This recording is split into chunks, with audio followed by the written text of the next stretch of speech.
बेटियां 5 बजे सुबह विदा होती है तो चाचा चाची माँ बाप सबका कलेजा फट जाता है भैया। और माँ कहती है अपनी बेटी से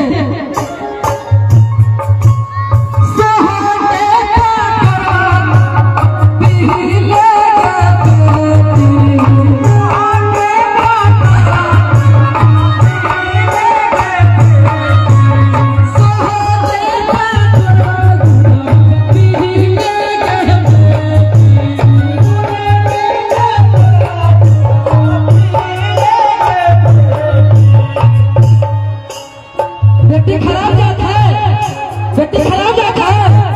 कितना लोग बेटी को समर्थन करते हैं? चलिए एक बार हाथ उठाइए तो कितना लोग बेटी को जन्म देने वाली है। अब बेटा क्या बेटी